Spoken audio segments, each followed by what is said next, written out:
ini kita kulineran di Taksim Square, Istanbul. Come on! Di sini ada 3 macam kebab. Ada sapi, ayam, dan sosis. Bedanya sama kebab di Indonesia, kebab versi Turki disajikan dengan kentang, saus manis, dan mayones. Ada lagi loh, camilan berbahan kentang khas Turki yang enak banget.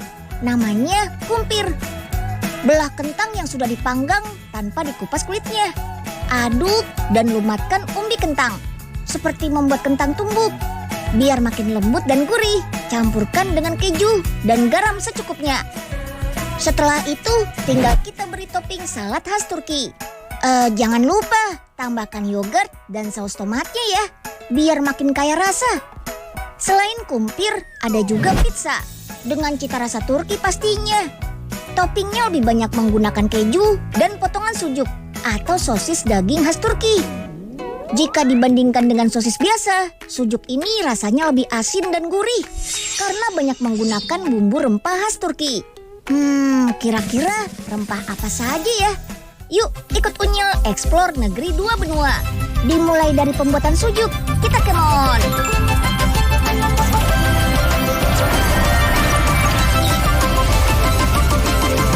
Si Unyil, yuk kita come on! Sepintas, sujuk khas Turki ini memang mirip dengan sosis. Padahal sosis dan sujuk ini beda loh. Nah, biar tahu bedanya, kita intip dulu yuk cara membuat sujuk. Pertama, siapkan bahan utamanya. Yap, daging sapi. Daging sapi yang digunakan berasal dari rumah potong halal.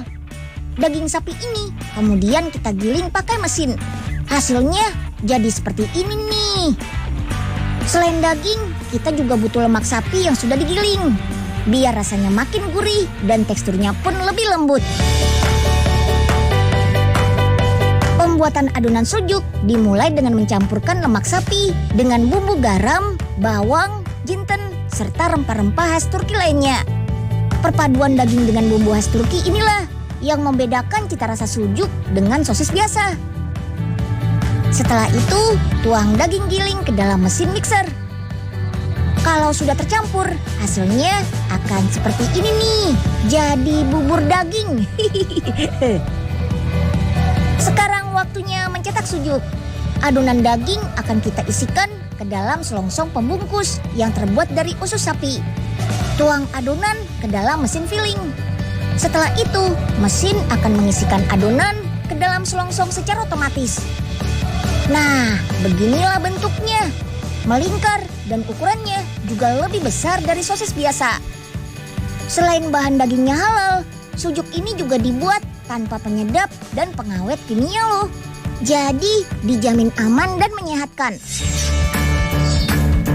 Oke deh, sekarang waktunya memanggang sujuk dalam oven besar ini. Butuh waktu sekitar 48 menit sampai satu rak sujuk ini benar-benar matang. Setelah dipanggang, dinginkan sujuk yang masih panas dengan semprotan air ini. Karena tanpa bahan pengawet, sujuk ini harus dikemas dan disimpan dalam kondisi beku, biar bisa tahan sampai beberapa minggu. Buat yang belum pernah nyobain, sujuk ini rasanya lebih asin dibanding sosis biasa. Tapi ada juga yang dibuat pedas dengan menambahkan bumbu cabai. Orang Turki biasanya memanggang sujuk ini untuk disantap dengan roti, telur, ataupun keju. Selain itu, ada juga yang menjadikannya topping pizza seperti ini nih. Mamma mia! Wah, cantiknya ya. Yuk, rehat sejenak sembari menikmati cantiknya bunga tulip. Jangan heran kalau menemukan bunga tulip di Turki ya. Karena Belanda boleh terkenal sebagai negeri tulip. Tapi bunga cantik ini asalnya ya dari daratan Turki. Orang Turki pertama kali menanam tulip sejak abad ke-10 Masehi. Pada masa kekhalifahan Utsmaniyah, bunga ini mulai banyak ditanam dan dibudidayakan. Hingga akhirnya menyebar sampai ke Eropa, termasuk Belanda. Di Turki, kita bisa menyaksikan bunga tulip ini bermekaran setiap musim semi, yaitu pada bulan Maret hingga Mei. Seperti yang ada di Gulhane Park dekat istana Topkapi ini nih. Tuh, cantik kan? Wah, beruntung banget deh. Kita bisa menikmati keindahan bunga tulip yang sedang mekar di negeri asalnya. Walaupun secara virtual ya. Kecantikan bunga tulip juga menjadi inspirasi untuk membuat hiasan interior rumah loh. Banyak sekali hiasan interior rumah di Turki yang memakai motif bunga tulip ini. Salah satunya karpet, ikon kebanggaan Turki.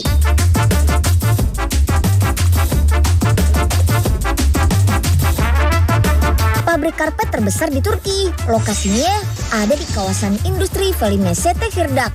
Yuk, kita kemon. Sejak tahun 1980, pabrik ini sudah mulai membuat karpet. Lebih dari 4 juta meter persegi karpet diproduksi setiap tahunnya. Sekitar 50% produksinya untuk diekspor loh. Untuk membuat karpet, kita buat benang karpetnya dulu nih. Bahannya dari biji plastik jenis polipropilen.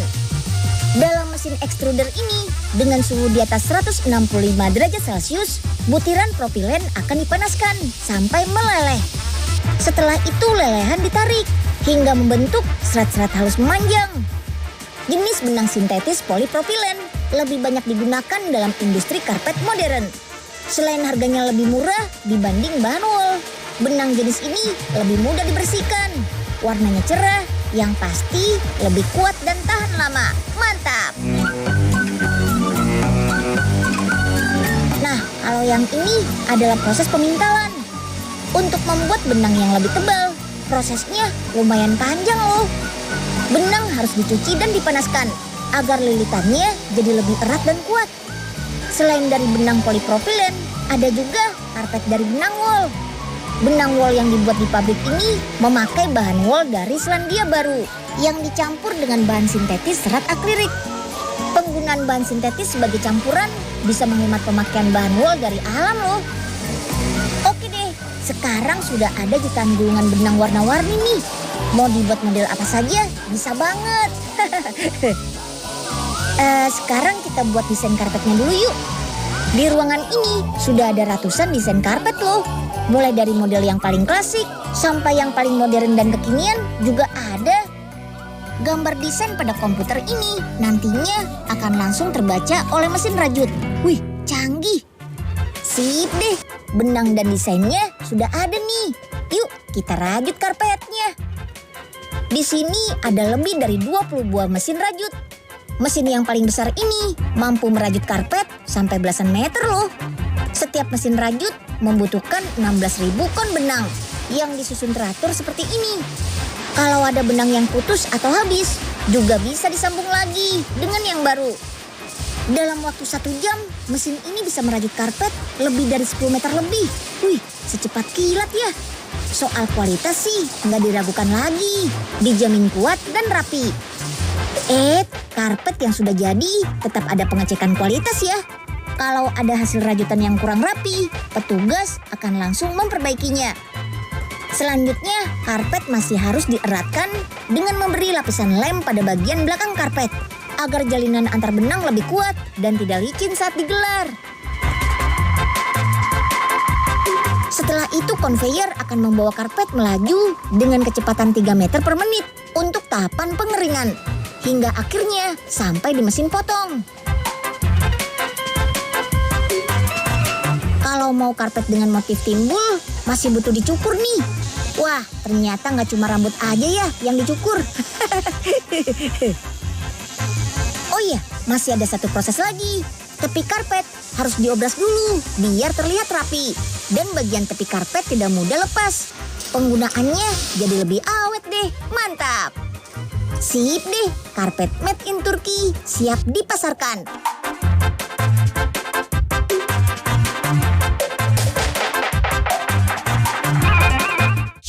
Mana sih nih Pak Oga? Ngajakin beli karpet jam 12 siang, tapi sampai sekarang gak nongol-nongol. Percuma aja tadi Unyil lari-larian dari Taksim ke sini. Ngomong-ngomong, bunga tulip sebanyak ini siapa yang menanam ya? Wah, pasti capek tuh nyiramnya. Oh, jangan-jangan orang ini kali. Soalnya cuma ada patung dia sih. Aduh, Pak Oga lama amat sih. Nanti aku ajarin pianonya ya dia. Udah bisa senyum. saat ini berjemur itu baik. Tapi kulitku jadi belang. Walaupun cuma beberapa menit kena sinar matahari, kulit wajah bisa belang. Fair and Lovely Multivitamin.